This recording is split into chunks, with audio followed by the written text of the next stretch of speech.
اللهم صل على سيدنا محمد يا رب صل وسلم دائما أبدا على حبيبك.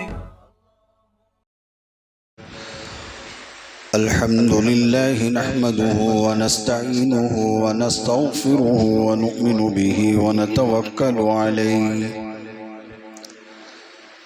ونعوذ بالله من شرور أنفسنا ومن سيئات أعمالنا ونعوذ بالله من شرور أنفسنا ومن سيئات أعمالنا ونعوذ بالله من شرور أنفسنا ومن سيئات أعمالنا من يهده الله فلا مضل له ومن يضلله فلا هادي له ونشهد أن لا إله إلا الله وحده لا شريك له ونشهد أن سيدنا وسندنا ومولانا محمدا عبده ورسوله صلى الله تعالى عليه وعلى آله وبارك وسلم تسليما كثيرا كثيرا. أما بعد فقد قال الله تبارك وتعالى في القرآن المجيد أعوذ بالله من الشيطان الرجيم بسم الله الرحمن الرحيم إن الذين آمنوا وعملوا الصالحات كانت لهم جنات الفردوس نزلا خالدين فيها لا يبغون عنها حولا. صدق الله مولانا العظيم وصدق رسوله النبي الكريم ونحن على ذلك من الشاهدين والشاكرين والحمد لله رب العالمين.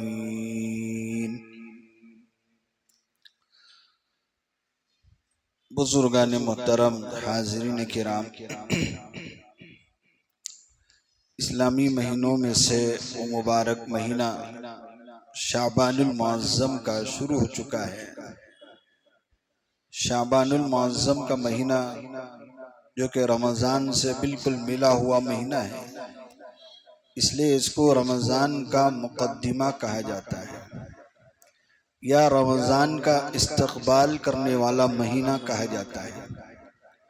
احادیث کے اندر حضور اکرم صلی اللہ علیہ وآلہ وسلم سے کچھ معمولات اور کچھ خاص باتیں روایتوں میں پائی جاتی ہے، تو اس سے پتہ چلتا ہے کہ شعبان کے مہینے کی کوئی خاص فضیلت ہے. اللہ کے نبی صلی اللہ علیہ وآلہ وسلم نے شعبان سے متعلق جو باتیں ارشاد فرمائی، اس سے بخوبی اندازہ ہو جاتا ہے کہ شعبان کا مہینہ واقعی اللہ اور رسول کے نزدیک بڑی عظمت والا مہینہ ہے. جیسے کہ رجب کے مہینے میں عرض کیا گیا کہ رجب کا چاند نظر آنے کے بعد رسول کریم صلی اللہ علیہ وآلہ وسلم یہ دعا فرمایا کرتے تھے، اللہم بارک لنا فی رجب و شعبان وبلغنا رمضان. فرمایا کرتے تھے، اے اللہ تو ہمیں رجب اور شعبان کے مہینے میں برکت عطا فرما اور رمضان نصیب فرما. تو چونکہ رجب کے ساتھ ساتھ شعبان کا بھی ذکر اس دعا کے اندر ہے، تو معلوم ہوا کہ شعبان کی بھی کوئی خاص فضیلت ہے جس کے متعلق احادیث کے اندر نبی کریم صلی اللہ علیہ وآلہ وسلم نے کچھ باتیں ارشاد فرمائی. بعض لوگ یہ سمجھتے ہیں کہ شعبان کی کوئی فضیلت نہیں ہے، شعبان میں کوئی خاص دن نہیں ہے، شعبان میں کوئی خاص رات نہیں ہے، شعبان میں کوئی خاص بات نہیں ہے. یہ بات درست نہیں ہے. حدیثوں میں معلوم ہے، پتہ چلتا ہے، جو لوگ حدیث پڑھتے ہیں، پڑھاتے ہیں، حدیث کا معنی سمجھتے ہیں، وہ ان لوگوں کے نزدیک، خاص کر علماء کرام کے نزدیک، محدثین و صوفیہ کے نزدیک شعبان کی بڑی فضیلت ہے. شعبان کے مہینے سے متعلق جو روایتیں احادیث کی کتابوں میں موجود ہیں، اسے آپ اندازہ لگا سکتے ہیں کہ یوں ہی شعبان کا مہینہ نہیں ہے، بلکہ اللہ اور رسول کے نزدیک اس کی خاص فضیلت ہے۔ جیسا کہ ایک روایت میں ہے، خود نبی کریم صلی اللہ علیہ وآلہ وسلم نے ارشاد فرمایا، شعبان شہری و رمضان شہر اللہ، شعبان میرا مہینہ ہے اور رمضان اللہ کا مہینہ ہے۔ اللہ تبارک و تعالیٰ نے شاہ رمضان کے مہینے میں روزے فرض کیے، تو نبی کریم صلی اللہ علیہ وآلہ وسلم کو شعبان کے مہینے میں روزے رکھنا بے حد پسند تھا۔ آپ شعبان کے مہینے میں کثرت سے روزے رکھا کرتے تھے۔ روزے رکھنے کا اہتمام آپ شعبان میں زیادہ فرماتے تھے۔ خود حضرت عائشہ صدیقہ رضی اللہ تعالیٰ عنہا بیان کرتی ہیں کہ میرے طبیعت کی وجہ سے، نسوانی طبیعت کی وجہ سے جو عذر ہے مہینے کا، تو رمضان کے جس مہینے کے روزے اس عذر کی وجہ سے میں نہیں رکھ پاتی تھی، تو ان کی قضا میں شعبان میں کرتی تھی۔ اس لیے کہ شعبان میں نبی کریم صلی اللہ علیہ وسلم کثرت سے روزے رکھا کرتے تھے، تو میرے لیے شعبان میں روزہ رکھنا آسان ہو جاتا تھا۔ اس لیے میں شعبان میں ان روزوں کی قضا کرتی تھی جو طبیعت کی وجہ سے جو روزے قضا ہو جایا کرتے تھے۔ تو اس روایت سے اندازہ ہوتا ہے کہ رسول کریم صلی اللہ علیہ وآلہ وسلم شعبان کے مہینے میں کثرت سے روزے رکھا کرتے تھے اور یہ فرماتے تھے، شعبان شہری و رمضان شہر اللہ، شعبان میرا مہینہ ہے اور رمضان اللہ کا مہینہ ہے۔ تو ایک یہ روایت ہے۔ دوسری روایت ہے شعبان سے متعلق، خاص کر جو شعبان کی 15 تاریخ ہے، آپ صلی اللہ علیہ وآلہ وسلم سے روایت ہے۔ خود عائشہ صدیقہ رضی اللہ تعالیٰ عنہ فرماتی ہیں کہ ایک رات میں میں نے دیکھا کہ آپ بستر میں موجود نہیں تھے، تو میں پریشان ہو گئی کہ رسول اللہ صلی اللہ علیہ وسلم اس رات دیر کہاں گئے ہیں۔ تو میں نے اور سوکنوں کے گھروں میں تلاش کیا تو وہاں نہیں پایا، مسجد میں تلاش کیا تو وہاں بھی نہیں پایا، تو میں نے دیکھا کہ آپ جنت البقیع یعنی جو مدینے کا قبرستان ہے وہاں آپ تشریف فرما تھے۔ تو میں نے رسول اللہ صلی اللہ علیہ وآلہ وسلم سے پوچھا کہ یا رسول اللہ صلی اللہ علیہ وآلہ وسلم، آپ رات دیر یہاں قبرستان میں کیا کر رہے ہیں؟ تو رسول اللہ صلی اللہ علیہ وسلم نے فرمایا، تمہیں نہیں معلوم آج شعبان کی 15ویں رات ہے، آج شعبان کی 15ویں رات ہے۔ آج اللہ تبارک و تعالی آسمان دنیا میں نزول فرماتے ہیں اور سینکڑوں کی تعداد میں بندوں کی مغفرت فرماتے ہیں، بندوں کے گناہ معاف فرماتے ہیں۔ اور اسی رات اللہ تبارک و تعالی پورے سال بھر کا بجٹ فرشتوں کے حوالے کرتے ہیں، روزی لکھی جاتی ہے، حیات و موت لکھی جاتی ہے، اور ہر چیز سال بھر جو بھی امور انجام پانے ہیں وہ شب برات میں لکھے جاتے ہیں، وہ شب برات میں طے ہوتے ہیں۔ اور جن امور کے انجام دہی کے لیے جو فرشتے مقرر ہوتے ہیں، ان فرشتوں کو یہ امور شب برات میں دیے جاتے ہیں۔ تو فلاں باتیں آپ صلی اللہ علیہ وسلم نے اس روایت کے اندر بیان فرمائی، تو اس سے بھی اندازہ ہوتا ہے کہ شعبان کا مہینہ یوں ہی ایسا مہینہ نہیں ہے، بلکہ اس کی خاص فضیلت ہے، جس کے متعلق نبی کریم صلی اللہ علیہ وسلم نے احادیث کے اندر بیان فرمائی۔ اسی طرح شیخ عبد القادر جیلانی رحمۃ اللہ علیہ نے اپنی کتاب میں حضرت علی رضی اللہ تعالیٰ عنہ سے ایک روایت بیان فرمائی، جس میں ارشاد فرمایا کہ جب شعبان کی 15ویں رات ہو جائے، اذا کانت لیلۃ من نصف شعبان قوموا لیلہا وصوموا نہارہا، یہ حدیث بیان فرمائی حضرت علی رضی اللہ تعالیٰ عنہ کی روایت سے۔ فرمایا کہ شعبان کی جب 15ویں رات آئے تو اس رات میں جاگ کر اللہ کی عبادت کرو اور دن میں روزہ رکھو۔ دن میں روزے رکھنے کی تلقین آپ نے فرمائی، دن میں روزہ رکھنے کی آپ نے ترغیب فرمائی۔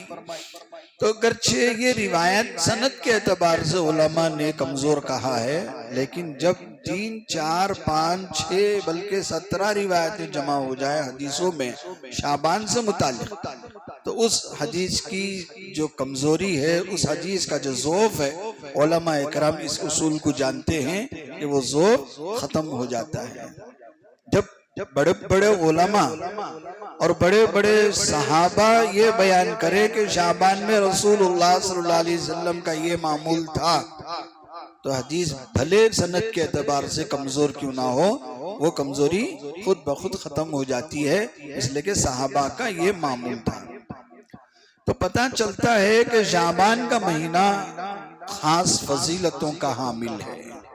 آپ رمضان کی تیاری شعبان سے ہی فرماتے تھے، کثرت سے روزے رکھتے اور امت کو ترغیب دی کہ تم بھی شعبان کے مہینے میں کثرت سے روزے رکھو، اس لیے کہ دیگر دنوں میں روزہ رکھنے کی فضیلت اور ہے، شعبان میں روزہ رکھنے کی فضیلت اور ہے۔ کیوں؟ اس لیے کہ شعبان کے مہینے میں نبی کریم صلی اللہ علیہ وآلہ وسلم کا معمول تھا، تو ہم نبی کی اتباع میں روزہ رکھے تو اس کی فضیلت ہی کچھ اور ہے۔ اس لیے کہ یہاں کوئی بھی عمل جب بندگی ہوتی ہے، اصول یاد رکھ لے ہمیشہ، روزہ ہو، نماز ہو، زکوٰۃ ہو، حج ہو، خیرات ہو، کوئی بھی عمل ہو، کسی بھی عمل میں اصل مقصود ہے اللہ اور رسول کی اتباع۔ کسی بھی عمل میں جب اللہ اور رسول کی اتباع ہوگی وہ عمل عبادت بنے گا۔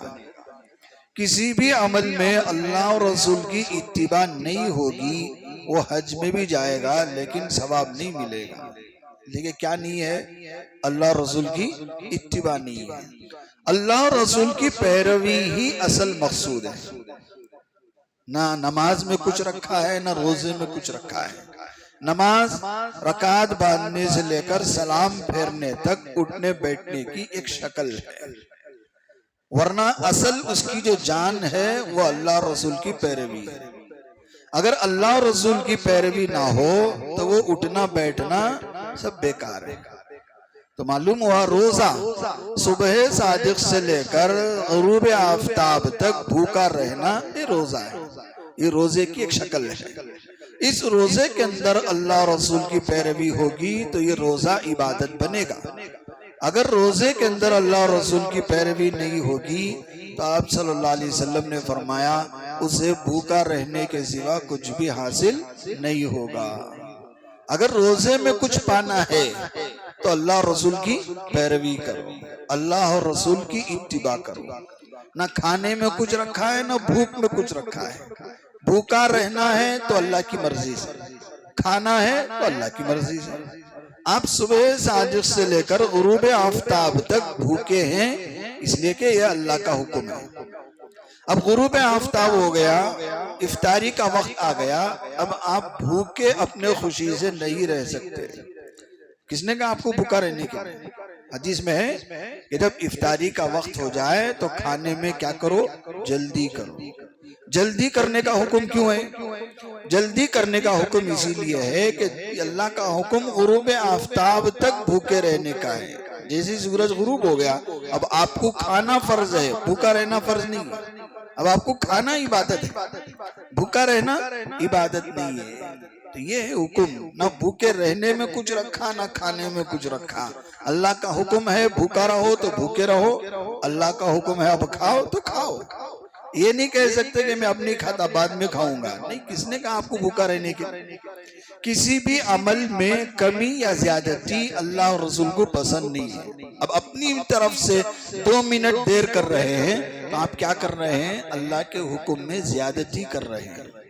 اگر آپ 2 منٹ پہلے کھا رہے ہیں تو آپ کیا کر رہے ہیں؟ اللہ کے حکم میں کمی کر رہے ہیں۔ اللہ کے حکم میں نہ کسی کو کم کرنے کی اجازت ہے نہ زیادہ کرنے کی اجازت ہے، بلکہ اللہ کا حکم ماننا ہی عبادت ہے۔ تو کسی بھی عمل میں آپ جو ہے اللہ کے حکم، اللہ کے رسول کی پیروی کرتے چلو تو وہ عمل عبادت بنے گا۔ اللہ رسول کی پیروی نہیں ہوگی تو وہ عمل اب عبادت نہیں بنے گا۔ شعبان کے روزے اس لیے رکھیں گے کہ نبی نے رکھا ہے، نبی نے ترغیب دی ہے تو روزے رکھو۔ اس میں بھی فرمایا شعبان کے مہینے میں کسی بھی دن آپ روزہ رکھ سکتے ہیں، کوئی قید نہیں ہے کہ شروع میں رکھو، بیچ میں رکھو، درمیان میں رکھو، نہیں، کسی بھی دن آپ پورے 30 دن میں کوئی بھی دن آپ روزہ رکھ سکتے ہیں۔ ہاں اتنی تاکید ضرور ہے کہ رمضان شروع ہونے سے 2-3 دن پہلے رمضان کے یہ شعبان کے روزے رکھنا چھوڑ دو، تاکہ رمضان کا مہینہ جب شروع ہوگا تو تمہارے اندر کمزوری نہ ہو، پوری بشاشت ہو، پورا نشاط ہو۔ اس لیے شعبان کے پورے مہینے میں روزے رکھو، لیکن رمضان کے شروع کے ہونے سے 2-3 دن آخر کے جو شعبان کے 2-4 دن ہیں اس میں روزہ رکھنا چھوڑ دو، تاکہ رمضان کا مہینہ جیسے شروع ہوگا تو آپ کو روزہ رکھنے میں کمزوری محسوس نہ ہو۔ تو اتنا اہتمام شریعت میں کیا گیا ہے، اتنی باریکی کے ساتھ شریعت میں اللہ رسول نے دین کے احکامات نازل فرمائے۔ ہمیں سمجھ میں نہیں آتا، لیکن اللہ رسول کی حکمت کیا ہے ہمیں نہیں معلوم۔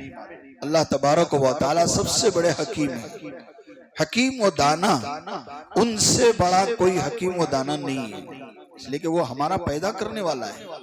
جتنے حکیم ہیں، جتنے حکماء دنیا میں ہیں، سب کا پیدا کرنے والا وہ حکیم ہے، وہ حکیم اور دانا ہے۔ کس عمل میں کیا حکم رکھنا ہے وہ بہتر جانتا ہے۔ بندوں کو بھوکا رہنے کا حکم کب سے کب تک دینا، بندوں کو پھر کھانے کا حکم کب سے کب تک دینا، وہ پوری حکمتیں جانتا ہے۔ ہم اپنی طرف سے اپنی مرضی سے حکم نہیں بدل سکتے، کسی بھی مسلمان کی اس کی اجازت نہیں کہ اللہ اور رسول کے احکامات میں کوئی تبدیلی کرے۔ تو شعبان کا مہینہ ہے، خاص فضیلتوں والا مہینہ ہے، روزے رکھنے چاہیے، تلاوت شروع کر دینی چاہیے، رمضان کی تیاری کرنی چاہیے۔ اس لیے یہ شعبان کا مہینہ آیا اور آپ نے فرمایا شعبان شہری و رمضان شہر اللہ، شعبان میرا مہینہ ہے اور رمضان اللہ کا مہینہ ہے۔ اللہ تبارک و تعالی شعبان کے مہینے میں خاص کر جو 15ویں رات ہے اس میں آپ اس آسمان دنیا میں نزول فرماتے ہیں اور اعلان فرماتے ہیں پوری رات کہ ہے کوئی ہم سے مغفرت چاہنے والا، میں اسے معاف کرنے کے لیے تیار، ہے کوئی پریشان حال ہے زندگی میں اور اس سے دعا کرنا چاہتا ہے، میں اس کی پریشانی دور کرنے کے لیے تیار۔ یہ پوری رات صبح صادق تک اللہ تبارک و تعالی 15ویں شعبان میں اعلان فرماتے ہے کوئی مجھ سے روزی چاہنے والا، میں اس کو روزی دینے کے لیے تیار ہوں۔ کوئی اپنی ضرورت مانگنا چاہ رہا ہے، وہ آئے اس رات مجھ سے مانگے، میں دینے کے لیے تیار ہوں۔ اللہ تبارک و تعالی 15ویں شعبان میں، جسے ہم لوگ عام طور سے اسے شب برات کہتے ہیں، شب برات، برات کی رات، اس لیے کہ اللہ تبارک و تعالی اس رات جہنمیوں کو جہنم سے بری ہونے کا اعلان فرماتے ہیں، اس لیے اس کو شب برات کہتے ہیں۔ تو شب برات میں کوئی بندہ آئے کہے یا اللہ مجھے جہنم سے آزاد کر دے، مجھے گناہوں سے آزاد کر دے، مجھے قرضوں سے آزاد کر دے، مجھے قید سے آزاد کر دے، مجھے پریشانیوں سے آزاد کر دے، مجھے بیماریوں سے آزاد کر دے، تو اللہ آزاد کرنے کے لیے تیار ہے، اس لیے کہ وہ رات ہے، خود اللہ آسمان دنیا میں نزول فرما رہے ہیں، تو اسی لیے اتر رہے ہیں کہ بندوں کی مغفرت ہو جائے، بندوں کے کام بن جائیں۔ سال بھر پریشان رہتے ہیں، ہر گھر کی پریشانی، ہر فرد کی پریشانی، ہر کوئی اپنی اپنی پریشانی میں مبتلا ہے۔ اللہ شب برات میں اعلان فرما رہے ہیں کوئی بھی بندہ پریشان ہے وہ آج میرے پاس آئے، دعا کرے، میں اس کی پریشانی دور کرنے کے لیے تیار ہوں۔ یہ شب برات جس کی فضیلت اللہ کے نبی صلی اللہ علیہ وسلم نے بیان فرمائی کہ یہ رات اللہ پاک جہنم سے آزاد کرتے ہیں، پریشانیوں سے آزاد کرتے ہیں، مصیبتوں سے آزاد کرتے ہیں۔ یہ آزادی کی رات ہے، یہ نجات کی رات ہے، یہ جہنم سے بری ہونے کی رات ہے۔ تو اس رات کی وجہ سے پورا مہینہ خاص بن گیا، پورا شعبان کا مہینہ خاص بن گیا۔ اس لیے آپ صلی اللہ علیہ وسلم نے فرمایا شعبان میں کثرت سے روزے رکھا کرو، میں جاگتا رہوں، میں روزے میں رہوں، اس لیے کہ اس رات میں اللہ پاک میرا حساب کتاب کریں گے، ہر بندے کا حساب کتاب کریں گے۔ ہر بندے کا بجٹ طے کریں گے، ہر بندے کی روزی طے کریں گے۔ تو میرا دل چاہتا ہے کہ جب میری روزی لکھی جائے گی، میرا بجٹ لکھا جائے گا، تو میں روزے کی حالت میں رہوں، میں نماز کی حالت میں رہوں، میں ہاتھ اٹھائے دعا کی حالت میں رہوں۔ یہ نبی کی خواہش ہے۔ اب بتاؤ، جو سرکار جو کائنات کے شہنشاہ ہیں، ان کے پاس کیا نہیں تھا؟ وہ چاہتے تو کیا نہیں لے لیتے، لیکن وہ اپنی خواہش کا اظہار کر رہے ہیں کہ شب برات میں میری خواہش ہے کہ میں اس حالت میں رہوں۔ تو میرا اور آپ کا کیا؟ ہم تو فقیر ہیں، ہم تو خالی ہاتھ ہیں، ہمارے پاس کچھ بھی نہیں ہے، اور جب سے میری زندگی بنی ہے تب سے اب تک گناہ ہی گناہ ہے، نیکیاں کم ہیں، گناہ زیادہ ہیں۔ تو مجھے اس رات کیسے گزارنا چاہیے؟ اللہ کی عبادت میں ہاتھ اٹھائے، مغفرت چاہتے ہوئے، اللہ سے معافی مانگتے ہوئے، روزے کی حالت میں میرا دن گزرے، قیام کی حالت میں، نماز کی حالت میں میری رات گزرے، تاکہ اللہ تعالیٰ جب مجھے میرا بجٹ لکھیں گے، میری روزی لکھیں گے، میرا حساب کتاب دیکھیں گے اور مجھ پر نظر ہوگی، تو میں کس حالت میں رہوں؟ نماز کی حالت میں رہوں، دعا کی حالت میں رہوں، روزے کی حالت میں رہوں۔ تو بتاؤ، اللہ کو ترس آئے گا؟ اللہ کو رحم آئے گا کہ میرا بندہ اس حال میں ہے، اب میں اس کو کیسے جہنم میں ڈالوں؟ اب میں اس کے گناہ کیوں معاف نہ کروں کہ وہ میرے لیے روزہ رکھا ہوا ہے، میرے لیے رات میں نماز میں کھڑا ہوا ہے، میرے لیے قرآن ہاتھ میں لیا ہوا ہے، میرے سامنے ہاتھ پھیلایا ہوا ہے، اب میں اس کو جہنم میں کیسے ڈالوں؟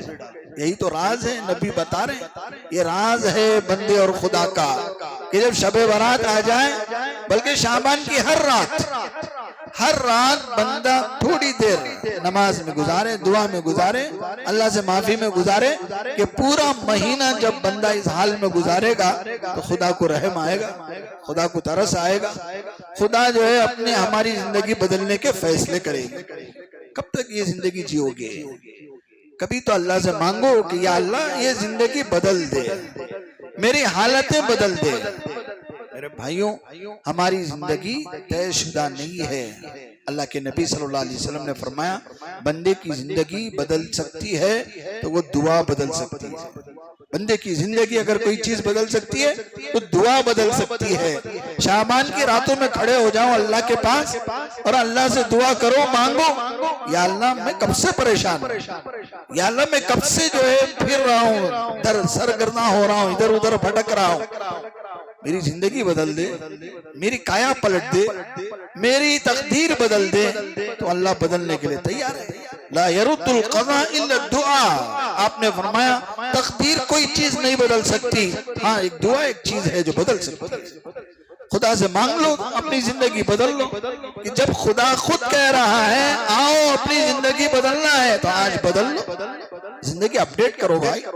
آپ اپنا آدھار کارڈ اپڈیٹ کر رہے ہو، اپنا آئی ڈی کارڈ اپڈیٹ کر رہے ہو، زندگی اپڈیٹ کرو۔ زندگی اپڈیٹ کرنے کے لیے شعبان کا مہینہ ہے، زندگی اپ گریڈ کرو، اللہ سے تعلق جوڑو، اپنا تعلق ہر چیز میں۔ آج کیا ہے، ایک چیز آدمی بندہ شروع میں خریدتا ہے، پھر اس کے بعد وہ آگے پریمیم بن جاتا ہے۔ پریمیم خریدو، اپ گریڈ کرو، تو اپنی زندگی جو گزر رہی ہے جیسے ویسے اس زندگی کو پریمیم بناؤ۔ اس زندگی کو کیسے پریمیم بنائیں گے؟ یہ شعبان کا مہینہ ہے۔ جاگو، اللہ سے مانگو، کہو یا اللہ میری زندگی پریمیم بنا دے، میری زندگی گولڈن بنا دے، میری زندگی آگے ایسی بنا دے کہ تو بھی خوش ہو جائے، میں بھی خوش ہو جاؤں، ایسی بنا۔ اللہ سے یہی ہمارے پیر صاحب کی دعا یہی ہے، یا اللہ ہمیں ایسا بنا دے جیسا تجھے بننا پسند آتا ہے۔ یہ پیر صاحب کی دعا۔ تو اپنی زندگی ایسی پریمیم بناؤ، گولڈن بناؤ کہ آپ کو بھی پسند آ جائے، اللہ کو بھی پسند آ جائے۔ اب ہماری اپنی جو زندگی ہے نا، ذرا گریبان میں جھانک کے دیکھو، آئینے کے سامنے کھڑے ہو کر دیکھو، یقیناً ہم اپنے آپ کو پسند نہیں آئیں گے، اس لیے کہ میں جھوٹا ہوں، کذاب ہوں، بے نمازی ہوں، بد عمل ہوں، بد نیت ہوں، ہر برائی میرے اندر ہے۔ کون سا گناہ ایسا ہے جو میرے اندر نہیں ہے؟ آئینے میں سب نظر آئے گا۔ دوسروں کے گناہ ٹٹولنا آسان ہے، ذرا آئینے کے سامنے کھڑو، خود کے گناہ ٹٹولو، خود کی برائی ٹٹولو.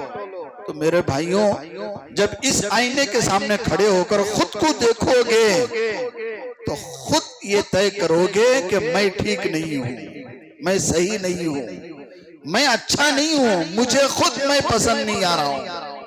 اب بتاؤ جب اس آئینے کے سامنے کھڑے ہونے سے میں خود پسند نہیں آ رہا ہوں تو میں بیوی کو کیسے پسند آؤں گا, میں بچوں کو کیسے پسند آؤں گا, میں پڑوس کو کیسے پسند آؤں گا, میں ماں باپ کو کیسے پسند آؤں گا؟ اس لیے کہ میں کیا ہوں, پوری برائیوں کا کھنڈر ہوں, برائیوں کا کھنڈر. ساری چیزیں یعنی جتنی بھلی چیزیں سب اجڑی ہوئی ہیں, جتنی بری چیزیں ہیں سب مضبوط ہیں, اسٹرانگ ہیں. پورے کانٹے دار درخت میرے اندر, کانٹے دار پھل میرے اندر, بد مزہ چیز میرے اندر, ہر برائی میرے اندر, بھلی کوئی چیز ہے نہیں. جب اس آئینے کے سامنے کھڑے ہوگے تو پتا چلے گا کہ میرا منہ مجھے پسند نہیں آ رہا ہے. جب یہ چیز نظر آنے لگے تو سمجھ لینا کہ اب ہمارا تعلق اللہ سے بن رہا ہے, اللہ سے بن رہا ہے. آپ نے سنا ہوگا نا, امیر المومنین ہے, مسلمانوں کا خلیفہ ہے, مسلمانوں کا بادشاہ ہے, اور ایک دن بیٹھے بیٹھے سوچ رہا, بکری کے بچے کو دیکھا, کاش میں یہ بکری کا بچہ ہوتا تو کتنا اچھا تھا, کہ مر گیا, ختم, مٹی ہو گیا, ختم. اللہ کے حضور پیش ہونا, حساب کتاب دینا, کچھ نہیں. اب میں اللہ کے ہاں جاؤں گا, مجھے حساب دینا ہے, میں اللہ کو کیا منہ دکھاؤں گا؟ کون؟ جو مسلمانوں کا امیر ہے, مسلمانوں کا بادشاہ ہے, نبیوں کے بعد کسی کا رتبہ ہے تو اس بادشاہ کا رتبہ ہے.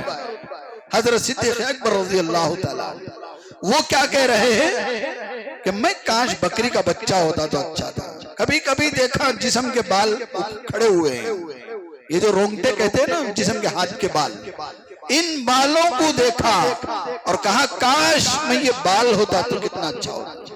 کسی جسم مومن کے جسم کا بال ہو جاتا تو کتنا اچھا ہوتا. کون کہہ رہا ہے؟ جو مسلمانوں کا امیر ہے. نبی کے ہوتے ہوئے کوئی مسلح پر کھڑا ہے تو وہ صدیق اکبر ہے.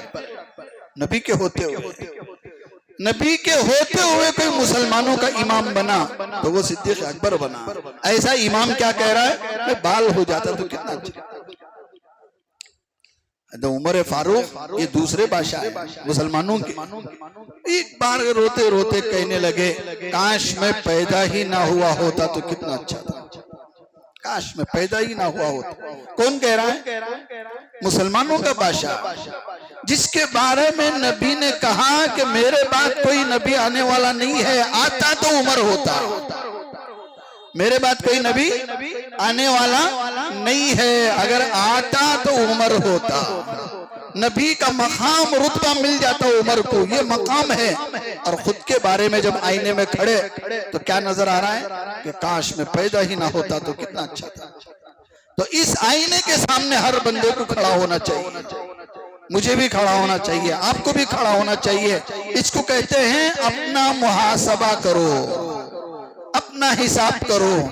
جو بندہ موت سے پہلے اپنا حساب کر لیتا ہے وہ قیامت کے حساب سے آزاد ہو جاتا ہے.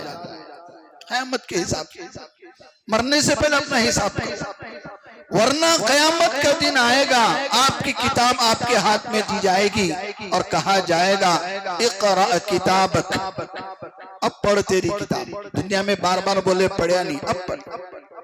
اقرأ کتابک کفا بنفسک اليوم علیک حسیبا, اور تیرا حساب تو خود کر لے. اب بندہ کتاب کھولے گا, قرآن سورہ کہف میں ہے وَوُضِعَ الْكِتَابُ فَتَرَى الْمُجْرِمِينَ مُشْفِقِينَ مِمَّا فِيهِ وَيَقُولُونَ يَا وَيْلَتَنَا مَا لِهَذَا الْكِتَابِ لَا يُغَادِرُ صَغِيرَةً وَلَا كَبِيرَةً إِلَّا أَحْصَاهَا وَوَجَدُوا مَا عَمِلُوا حَاضِرًا. سورہ کہف میں اللہ فرما رہے ہیں جب گنہگاروں کے ہاتھ میں, جب بے نمازیوں کے ہاتھ میں, جب چوروں کے ہاتھ میں, جب جھوٹوں کے ہاتھ میں, کذابوں کے ہاتھ میں, کافروں کے ہاتھ میں, مشرکوں کے ہاتھ میں وہ کتاب دی جائے گی جو دنیا میں کیا کرتے تھے. اب وہ دیکھیں گے فَتَرَى الْمُجْرِمِينَ مُشْفِقِينَ مِمَّا فِيهِ, دیکھیں گے ڈرتے ہوں گے, کانپتے ہوئے, ڈرتے ہوئے اپنی کتاب کھولیں گے, ہاتھ ادر رہے ہوں گے.